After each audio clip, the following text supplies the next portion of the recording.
नमस्कार मंडळी सर्वांना, श्री स्वामी समर्थ. जास्वंदीचं रोपटं बघा किती सुंदर आले ना. अगदी छोटंसं होतं तेव्हा लावलं होतं, आता बरंच मोठं झालेलं आहे आणि इतकी छान सुंदर फुलं लागतात त्याला. प्रत्येक वेळी मी गणपती बाप्पाला फुलं वाहिलेली आहेत आणि जास्वंदीच्या रोपाची मी खूप खूप आभारी आहे की ते इतकं मेहनत करून मला इतकं छान जास्वंदीचं फूल जे बाप्पाच्या आवडीचं आहे ते नेहमीच मला देत असतं. इतक्या छान सुंदर कळ्या लागतात आणि त्याचं फूल उमलतं, जे मी नेहमीच बाप्पाच्या चरणी अर्पण करते. तर चला, दिवसाची सुरुवात खूप छान झाली आणि तुम्ही सर्व कसे आहात? तर तुमच्या दिवसात सुरुवात कशी झाली कमेंटमध्ये मला नक्की सांगा. आणि आता किचनचा पसारा तुम्ही इथे बघू शकताय. सगळीकडे पसारा झालेला आहे कारण स्वयंपाकाची तयारी सुरू होती. आता स्वयंपाक करायचं म्हटलं की पसारा तर होणारच आहे आणि स्वयंपाक आवरायचा, भांडी घासायची आणि त्यानंतर जी काही भांडी पडतात ती आवरली की मग किचन ओटा साफ करायचा आणि सगळं पसारा आवरून घ्यायचा. आज नाश्त्याला मुगाचे डोसे केले होते. तर मूग आणि उडदाचे असे मिक्स डोसे खूप मस्त होतात. रात्री काय केलं, मूग भिजत घातले होते काल रात्री आणि आता स्वच्छ पाण्याने ते पुन्हा एकदा धुवून घेतलं 2-3 वेळा आणि त्यानंतर उडदाची डाळ त्यामध्ये मिक्स केली.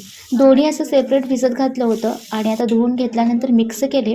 आता हे आपण मिक्सरला वाटून घ्यायचं आणि ह्यामध्ये तिखटानुसार आपल्याला आवडतं त्याप्रमाणे मिरची घालायची. तिखट तुम्हाला जास्त आवडत असेल जास्त टाकू शकता बरं का. आणि त्यानंतर चवीला यामध्ये लसूण आणि आलं घालायचं आहे आणि कोथिंबीर असेल तर ती पण घालायची आणि कढीपत्त्याची 2-3 पानं घातलं तरी चालते, त्यामुळे टेस्ट खूप छान येते. आता बघा हे आपलं वाटण तयार आहे. तर चला, मस्त तव्यावरती ते डोसे तयार करून घेतले. बरं, हा तवा ना चपाती करण्याचा तवा आहे ॲल्युमिनियमचा. तर यावरती आपण चपाती भाकरी करतो ना, तेच तवा आहे. तर यावरती हे मुगाचे डोसे होतातच. याला आपल्याला नॉनस्टिक पॅन हवा असं काही नाही आहे.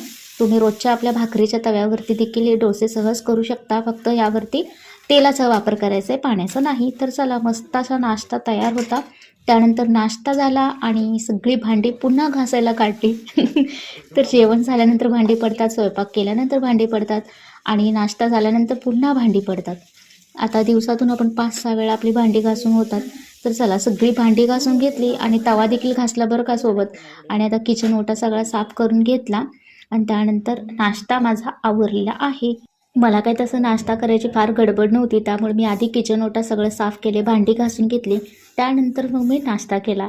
तर चला, आज ना दुपारी एक मस्त अशी शेंगदाण्याची चटणी बनवलेली आहे, सोलापुरी फेमस शेंगदाणा चटणी. तर ही रेसिपी तुम्हाला हवी असेल तर कमेंटमध्ये नक्की सांगा.